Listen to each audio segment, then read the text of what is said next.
nosso teatro, como também com o nosso próprio coração. A palavra de Deus foi escrita para nos atrair ao Senhor.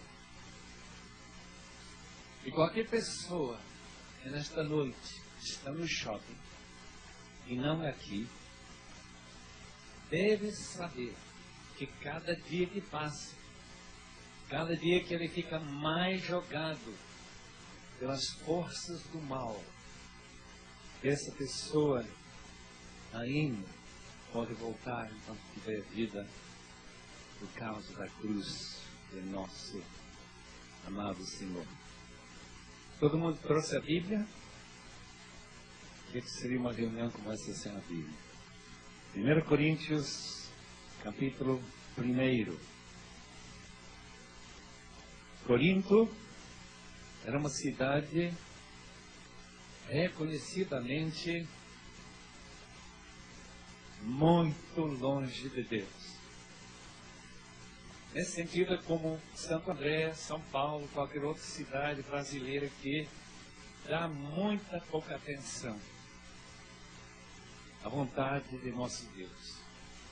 Corinto, e já visitei 2 vezes aquele local, tem uma acrópole lá em cima, uns 600 metros acima do nível do mar. Corinto está lá numa baía, e por ser uma cidade bastante rica, uma cidade cosmopolita, uma cidade de cidadãos de várias partes do mundo, falando diferentes línguas, era uma cidade conhecida como uma cidade em que o sexo livre era normal. Corintianizar, praticar sexo fora do casamento.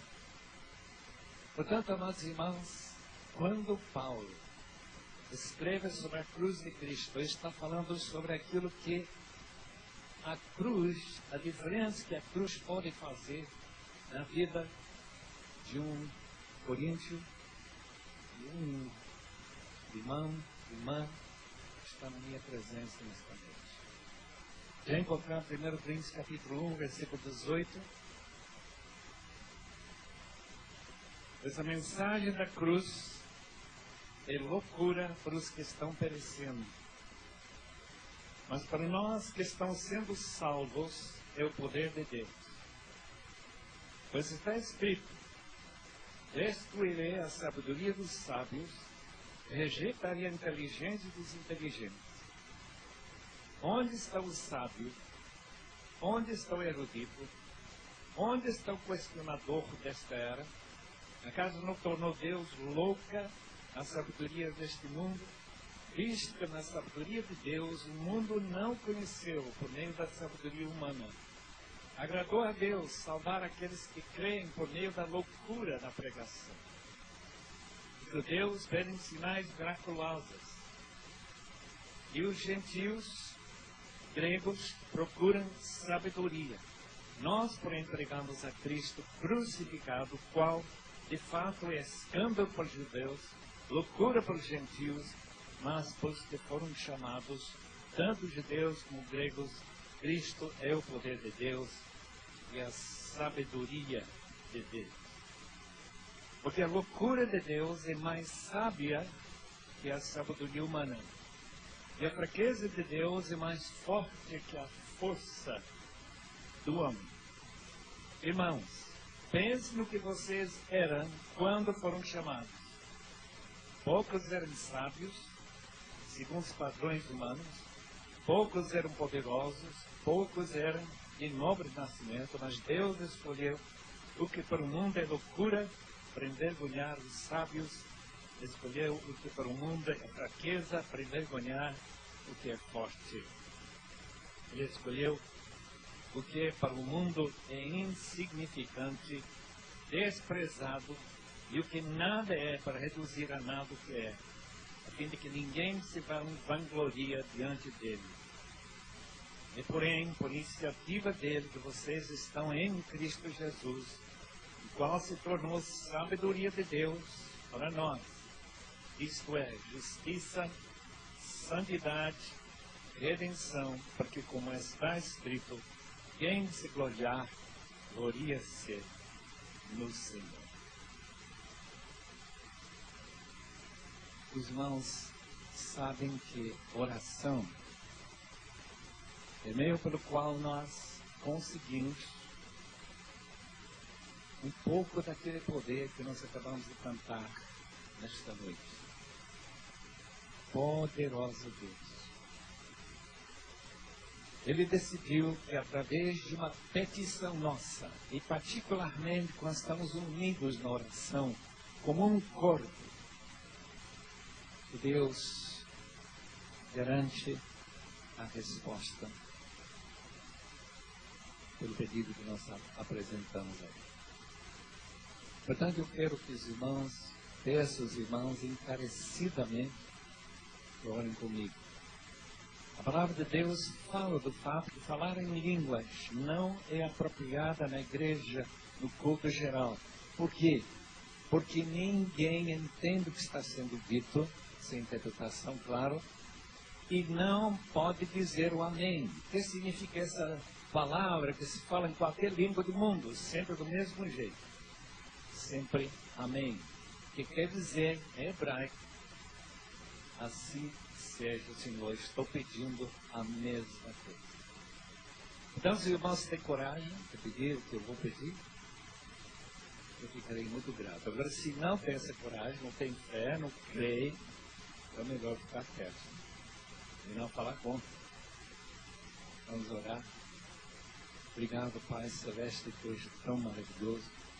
Nós não podemos nem começar a entender as grandes verdades bíblicas a respeito do nosso Deus, acerca do seu Filho e acerca do Espírito Santo, Deus Trino, Todo-Poderoso, Criador dos céus e da terra. Faça, Senhor, faça com que esta noite Tua palavra seja falada clara e verdadeiramente, Senhor, de acordo com Tua vontade, que o Espírito Santo esteja operando em cada vida, Senhor. Se houver algum filho que está longe de Ti, mas quer voltar, que Tua palavra seja com imã, com ferro, atraindo mesmo, silenciosamente esse coração. Se tiver alguém, Senhor, que nem Te conhece, não é nem filho, rogamos a mesma coisa. Rogamos por todos aqueles que amam, que estão andando no caminho da verdade, que nós possamos estar desenvolvendo o tempo todo nesta noite, a pensarmos sobre essa maravilha que chamamos a mensagem da cruz. Rogamos isto, porque Tu és nosso Senhor, e nós queremos Te glorificar e honrar nesta noite. Em nome de Jesus. Amém. Amém. Nós estamos vivendo quase 2 milênios após a crucificação de Jesus. Então é interessante chegar a Jerusalém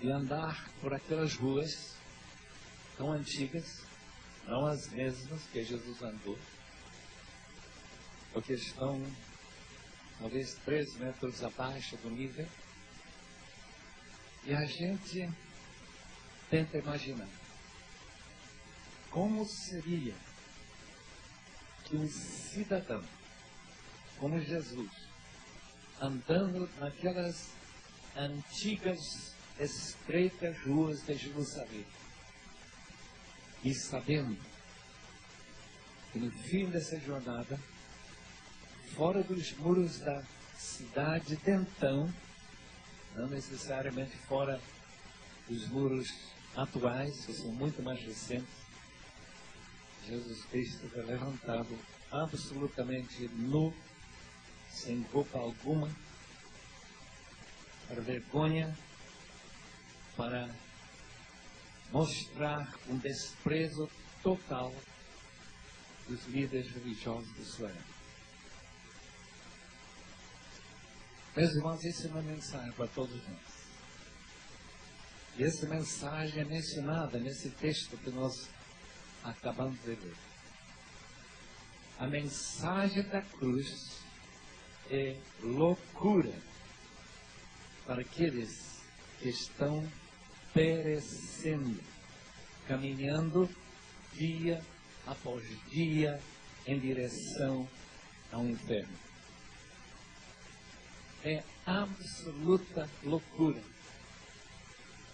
imaginar que Deus Filho pudesse ter se encarnado, o eterno Filho de Deus, aquele que veio para revelar o Deus invisível, o Criador de tudo. É absoluta loucura. E essa loucura, hoje, continua ceifando. Antes do juízo final, milhões e milhões de habitantes da Terra. É tão estranho. E a Europa, que já foi cristã, agora é pós-cristã. É tão interessante que uma cidade como Londres, que já teve talvez 2, 3 milhões de crentes, multidões se reuniram para ouvir homens como George Whitefield, D.L. Moody, João Wesley. Hoje, se diz que tem tantos muçulmanos como tem crentes. As igrejas, com aquela capela do Westminster que eu visitei em 97, que já tinha lugar para 2.000 pessoas, talvez tinha 300, 400. A igreja do famoso pregador, o príncipe dos pregadores, Charles Spurgeon, pregava para 5.000 pessoas lá no tabernáculo. Hoje na igreja tem lugar para uns 400. Irmãos, a razão disto é para ser entendida esta noite. Nós temos um auditório aqui impressionantemente grande para um sábado à noite. É impressionante. E nós só podemos dizer graças a Deus, mas lembram disto. Que sim, o processo de negação, o processo de transformar a mensagem da cruz em loucura vai ceifar milhões de jovens brasileiros, tal como fez na Europa. Por quê? Estamos vivendo num mundo secularizante.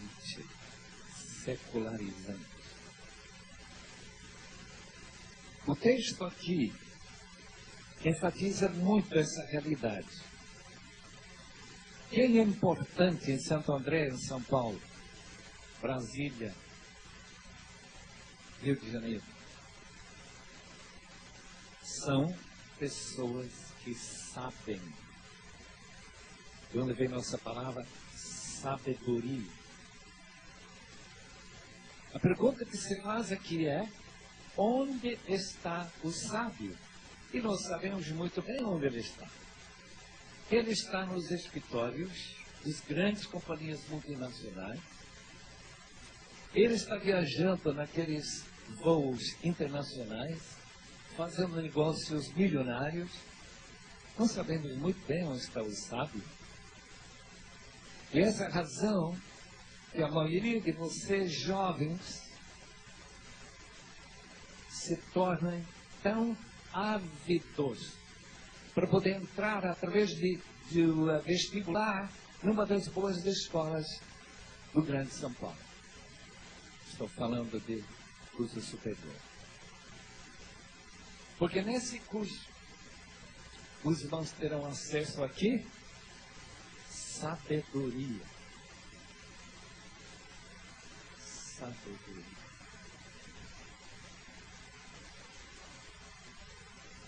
Nós temos gente aqui formada. Eu também passei pela Universidade de Edimburgo, em 1955, colocar um chapéu de John Knox em cima da minha cabeça. Não deu nada de sabedoria. Ele foi o primeiro homem na história a instituir escolas para todas as crianças, escolas livres. Meus irmãos, ao entrar numa escola como essa, sentar naquelas aulas, ouvir filósofos como John McMurray, ouvir professores como Rudolf Bultmann, reconhecido como o maior intelectual do Novo Testamento no mundo inteiro, escutar ele palestrando sobre o quê? Que não dá para saber. Realmente Jesus existiu, muito menos que ele foi crucificado. Lá tem um homem sábio. Sábio, segundo os padrões deste mundo. Esse texto todo, até o fim, vai enfatizando exatamente que sabedoria, aquilo que vocês mais querem do que qualquer outra coisa, você veneno a sua alma. Pode ser a porta aberta do demônio para conduzir você até a acreditar que a mensagem da cruz seja a mensagem verídica, que seja salvadora, e que no dia que você fechar os olhos e respirar para a última vez neste mundo, você vai acordar tremendamente feliz que você chegou na presença de Deus. Deus vive. Esse último fim de semana eu estive em Campo Grande. Foi conduzido o senhor Moisés e sua querida esposa até Jardim, no Rio Grande do Sul. Eles têm um filho firme na fé. Eles têm outro filho que ganhou bolsa, super inteligente, estudou na América, depois foi para fazer um curso em uma das melhores escolas da Inglaterra, e agora não quer saber de nada relativo à fé que salva. Para aqueles que estão perecendo, a morte daquele homem na cruz, chamado Jesus de Nazaré, Rei dos Judeus, é absoluta loucura. Por que seria loucura? Primeiramente, porque quem está perecendo não sabe que está perecendo. Ele é igualzinho a um dos empresários de São Paulo, com que eu conversei alguns anos atrás, diretor de uma grande farmacêutica, formada na Universidade de Cambridge, e na nossa discussão soltou o seguinte: quando eu morrer, vou morrer como cachorro. Os irmãos sabem como morre cachorro? Não tem esperança da vida eterna, não.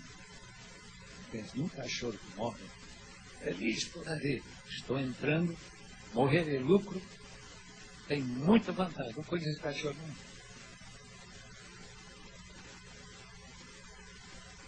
Sabe o problema daquele indivíduo cujo nome já esqueci?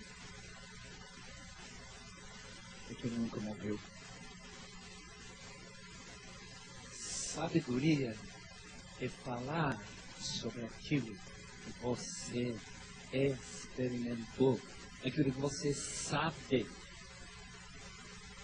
Para que está perecendo que não sabe nada sobre o além da morte? A mensagem da cruz é absoluta loucura. Como que Deus? São as perguntas que os sábios fazem. Como Deus pode condenar pessoas que não têm jeito de ser santos? Como que Deus vai condenar pessoas que nunca ouviram falar do Senhor Jesus, nunca ouviram o seu nome? Como Deus vai condenar filhos de Adão e Eva que pecam sempre naturalmente? Como? É loucura, sim. Mas é loucura somente para aqueles que estão perecendo. Porque para nós que estamos sendo salvos, diz o versículo 18, é de alguém que está afogando. Receber essa salva-vida para ele poder segurar e salvar. Em um daqueles barquinhos, eu trabalhei num grande navio durante alguns meses, com marinheiro. A gente tem que aprender como descer aqueles barquinhos no Titanic. E você tem um lugarzinho lá no barquinho que levava 30, 40 pessoas. Irmãos, a diferença que a cruz faz é a diferença entre céu e inferno, entre morrer seguro e feliz e morrer em absoluto desespero.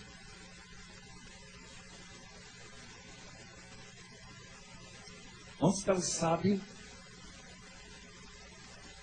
Está na USP. Onde está o erudito? Está na Universidade de Edimburgo. Eu conheci ele lá. Onde está o questionador desta era? Aquele que duvida de tudo.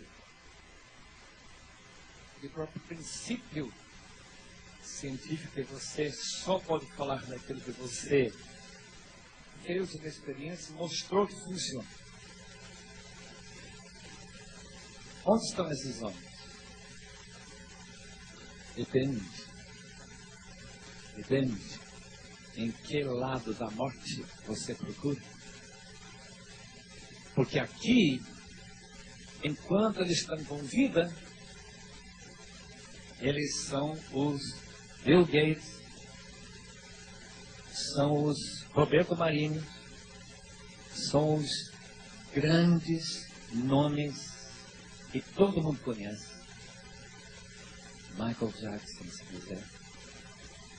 Mas você dá um pulinho que eu vou dar daqui um pouco, porque eu estou chegando nessa idade. Você não sabe que eu não vou viver muito tempo mais.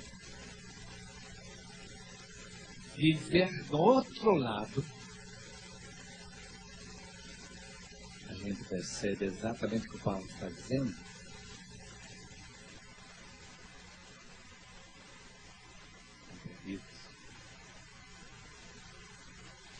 Perdidos. Deixa eu ler algumas palavras de um dos homens mais interessantes. Ele foi chanceler da Universidade de Edimburgo, editor de uma das revistas mais conhecidas da Inglaterra e pregador numa das sessões de Lausanne em 1974.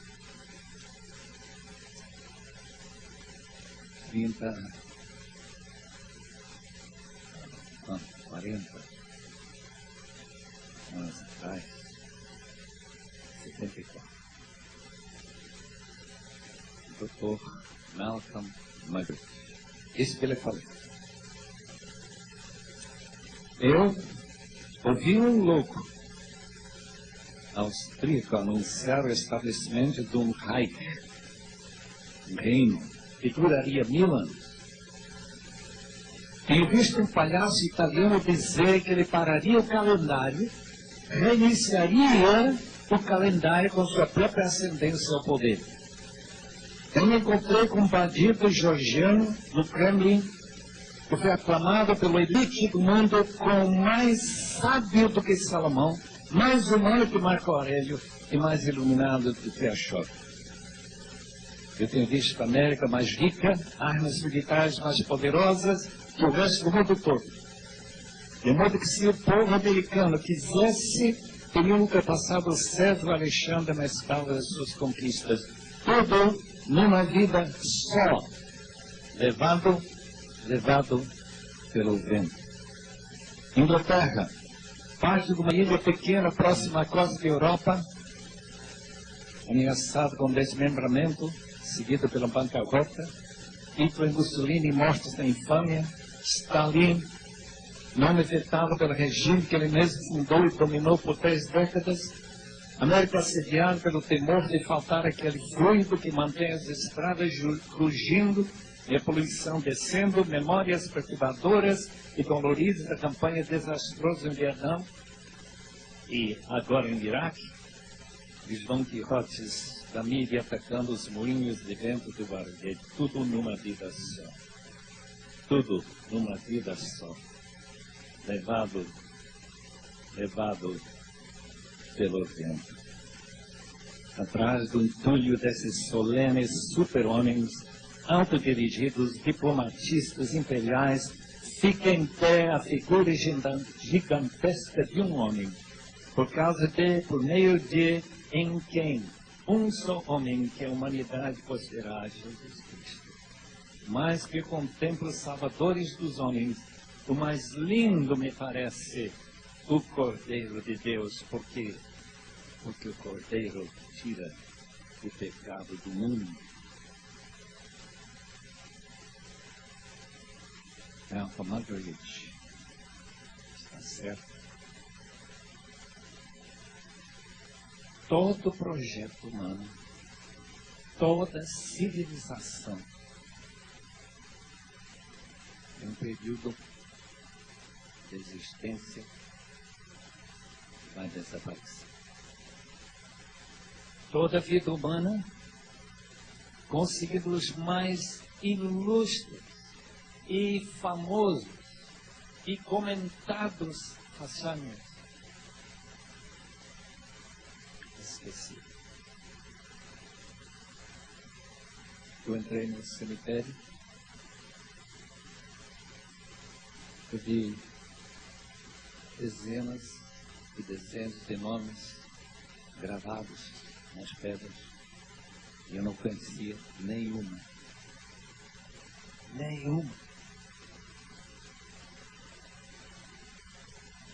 As famílias, não conhecia nenhum desses nomes, não conhecia ninguém que fez nada. Pereceu, mas tem alguém que morreu e ressuscitou. Ele é o Cordeiro que tira o pecado do mundo. Os gregos e os brasileiros procuram sabedoria. Os judeus procuram manifestações milagrosas. O que nós buscamos? Paulo diz, nós pregamos Cristo crucificado. Eu decidi não saber nada entre vocês, ao não ser Cristo crucificado. Paulo era um intelectual, ele tinha uma excelente formação. Um dos melhores da sua época em Jerusalém, aos pés de Gamaliel. Mas quando ele chegou no meio dos coríntios, disse: eu cheguei com temor e tremor, porque ele tinha dúvidas se aquele povo tão autossuficiente, tão rico, que quando a cidade é destruída por um terremoto, eles mandam notícia para Roma: não mandem dinheiro, nós estamos bem aqui, nós podemos reconstruir a cidade. Que orgulho! Mas Paulo decidiu fazer o quê? Só pregar Cristo crucificado. Por que há de valor no corpo escravo, porque são escravos e crucificados, ou bandidos, como em Barrabás, ou aqueles ladrões que foram crucificados com Jesus? Paulo não podia ser crucificado, ele foi decapitado.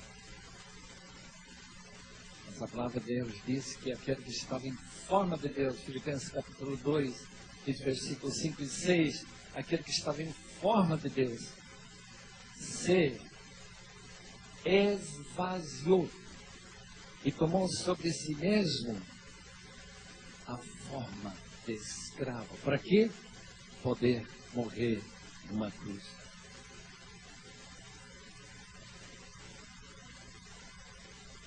Meus irmãos, por quanto tempo essa rivalidade entre boas escolas, intelectuais, acadêmicos, vai continuar a desafiar a verdade da mensagem da cruz? Por quanto tempo Europa cristã, civilização criada durante quase 2 milênios, pela pregação da palavra, pela Bíblia, por monges, e por freiras, e por pastores e padres,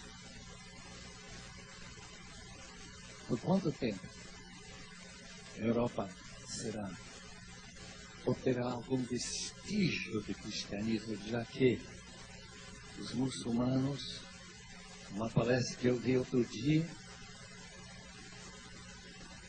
os muçulmanos vão dominar a Europa em tão pouco tempo que nós todos vamos ficar absolutamente pasmados. O europeu nativo tem na média para cada casal um filho, 0,2, 0,4, 0,6, seja Itália, seja Espanha, seja França, seja qualquer outro.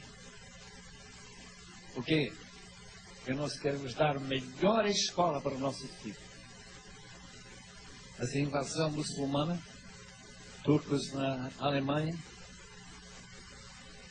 gente de Algéria,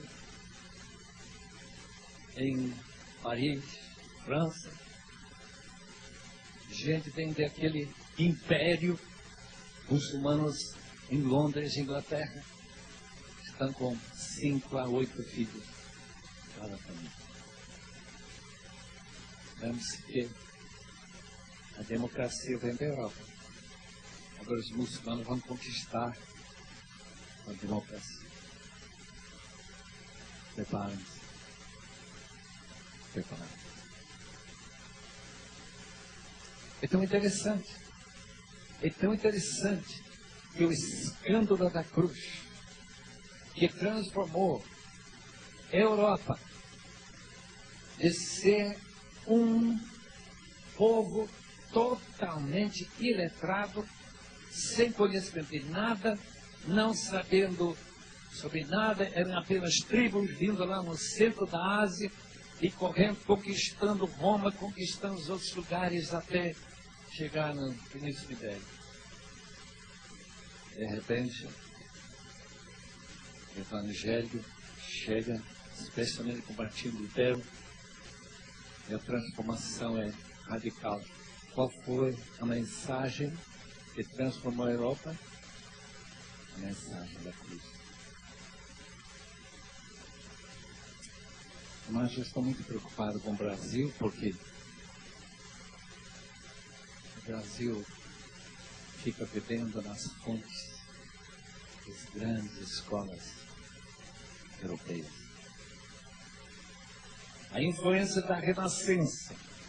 Pense bem nesse fato, queridos. Pense bem.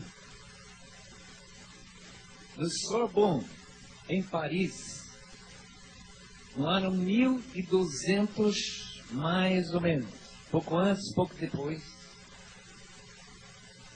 os professores estavam discutindo: será que nós podemos desacreditar no Evangelho, na Bíblia, mas sem tirar a fé das empregadas? Em outras palavras, nós queremos um nível em que nós podemos pensar livremente, iluminados pelo iluminismo, e seguir as filosofias humanas da categoria que mais impressiona esse mundo. Os empregados precisam ter sua fé. Mesma coisa acontecendo no Brasil. Os filhos de Cristo.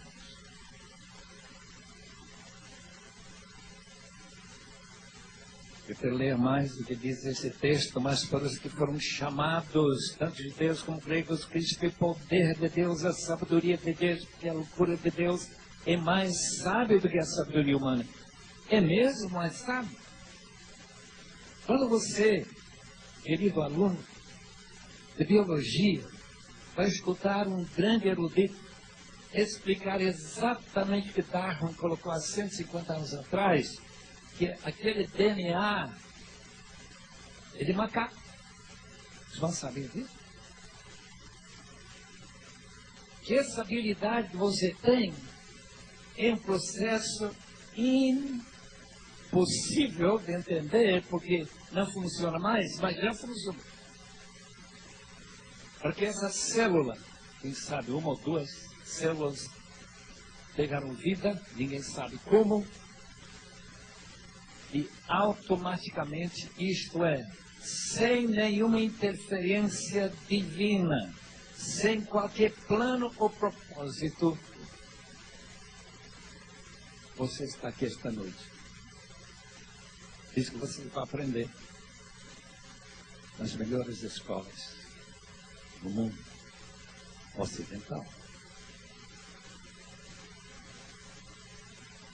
É absolutamente loucura dizer que um descendente do macaco está perdido quando ele está ficando cada vez mais inteligente, inventando novas coisas, resolvendo os problemas do planeta, e um dia com certeza vai chegar no outro planeta que lançar uma nova civilização assim por diante. Vai ser bem interessante você estar vivo para ver como vai dar isso. Especialmente nos planetas do nosso sistema, né? E olha, para chegar no primeiro planeta, imaginando que havia um planeta naquela primeira estrela, 4 anos-luz. Os irmãos têm que imaginar quantos anos. Viajando a velocidade de 25 mil quilômetros por hora. Quanto tempo vai demorar a chegar? Já que a luz dá 7 voltas ao mundo em apenas 1 segundo. Tenta imaginar quanto tempo vai chegar na primeira estrela para criar essa nova civilização. Loucura em cima da loucura. Mas, para nós que fomos chamados, e notem muito bem, amados irmãos, que a gente não chama a si mesmo. Eu não estou aqui por acaso. Eu não decidi chegar aqui, eu não decidi nascer na Bolívia, num lar cristão, eu não decidi conhecer a Bíblia. Tudo foi feito pela iniciativa divina. Eu estou imensamente grato por eu vou poder morrer feliz.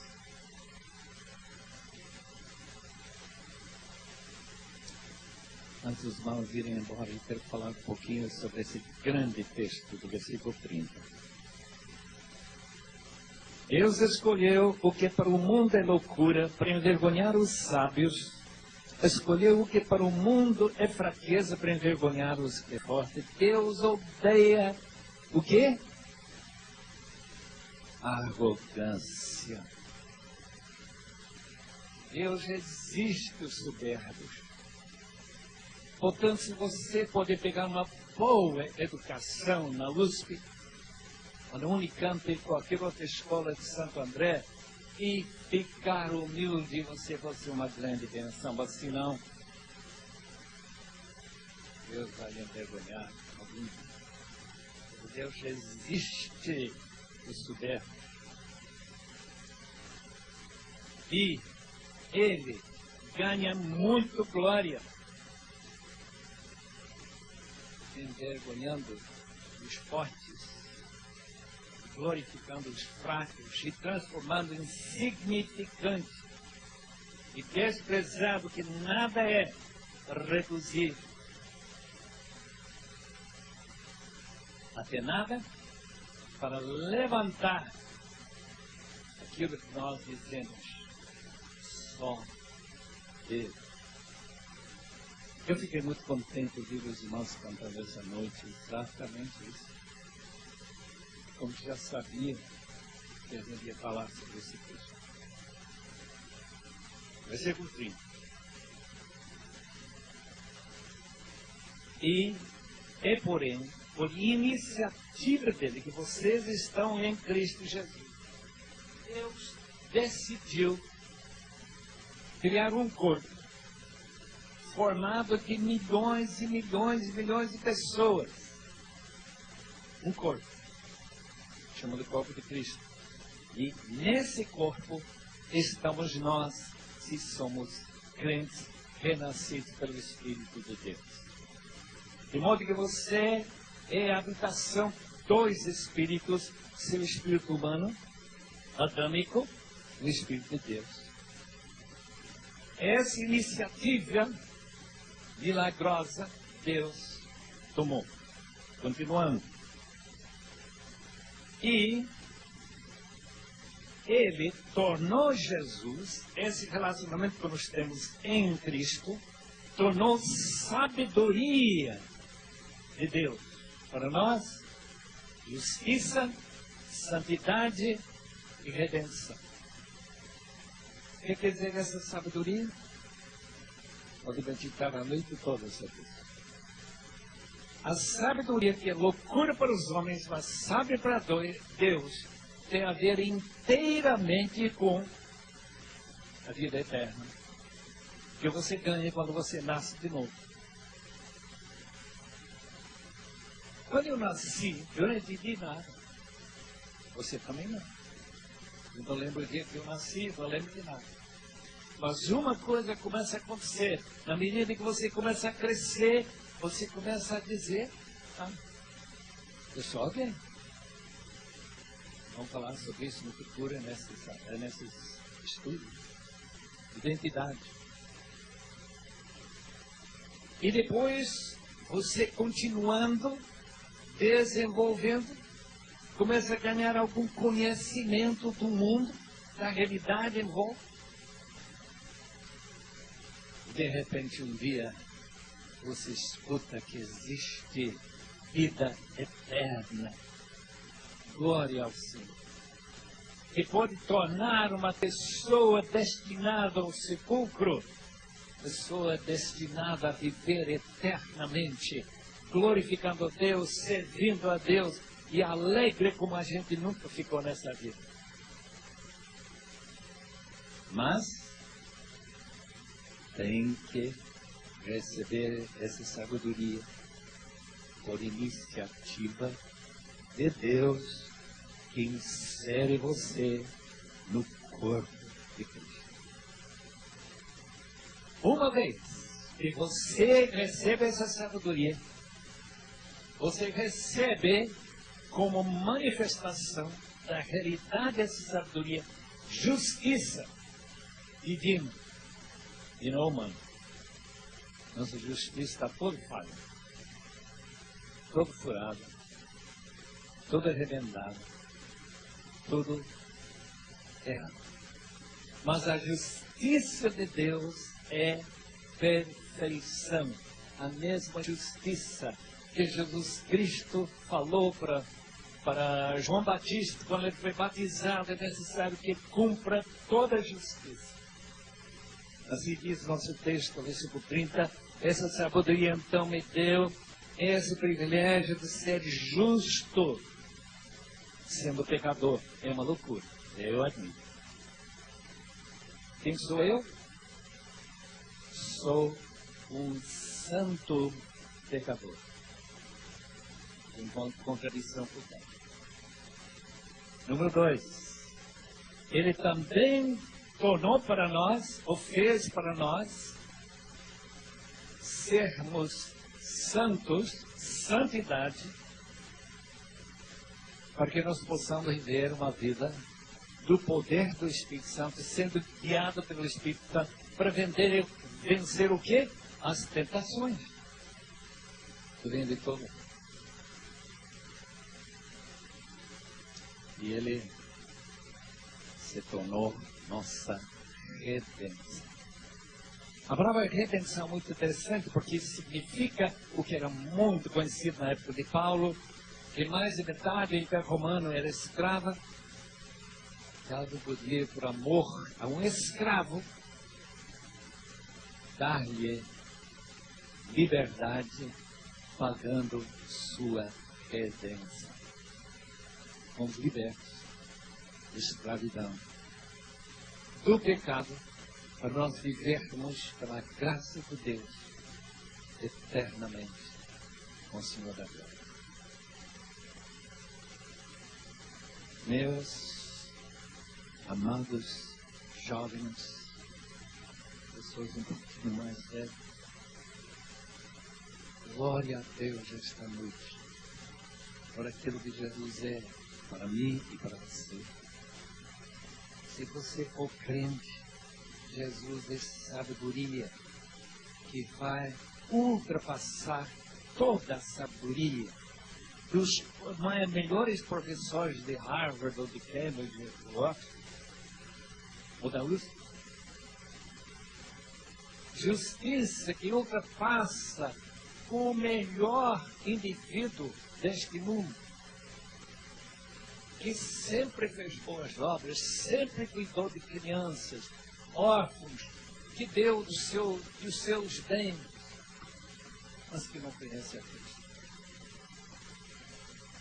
Ele se tornou para mim e para você, meu irmão, se crer nele, santidade. Igual de você que não é santo de forma alguma, todos somos pecadores, pecamos todos os dias, mas santo, porque esse sangue da cruz liberta, paga, perdoa todo o nosso pecado, nos dá as forças pelo Espírito Santo de viver essa vida pelo menos mais próxima ao ideal da santidade que Deus nos deu. Deus ama todos, mas nem todos são chamados. Quantas pessoas com quem eu tenho falado, todos esperam chegar no céu como sem nascer de novo. Igualzinho a Nicodemos, que falou com Jesus. E quando Jesus disse, você não nascer de novo, você não verá o reino, você não vai poder receber todos esses privilégios que eu acabo de falar. Mas, se por acaso você reconhece o seu pecado, se arrepende dos seus pecados, se você dizer, Senhor, eu quero ser inserido em Ti, eu quero receber o Teu Espírito Santo, eu quero ser justo, santificado e sábio, com a sabedoria de Deus. Se orar isso sinceramente, de todo o coração, você pode sair desse lugar, se ainda não fez, tá? Voando, tão grato, tão cheio de alegria, tão preparado para encontrar o nosso Senhor. Portanto, essa noite que Deus lhes abençoe. Eu quero contar a história do rapaz cujo nome eu não sei. Era alguém que se converteu, nasceu de novo, recebeu a justiça de Cristo, se tornou sábio, só que na velha Rússia, a Rússia comunista, foi preso. E o KGB, polícia secreta, polícia que dominava a vida, chamou para um inquérito, em cima de uma mesa, um copo de líquido, sentado numa cadeira, um homem que já adivinhava de ser médico. E uma Bíblia em cima da mesa. Você, jovem, crê nesse livro? Ele, crente em Jesus, disse: sim, eu creio. Eu creio. Todo esse livro, capa a capa, disse não. Eu creio, esse texto diz que vocês tomarão veneno e não lhes fará mal nenhum. Acho que ele falou um pouquinho mais baixo, mas falou. Sim. Então manda entrar um cachorro. Muito importante ver o que você agora vai. Colocou umas gotas na língua daquele cachorro, logo entrou em convulsões e caiu morto. Você ainda crê que eles beberão veneno e não lhes fará mal nenhum?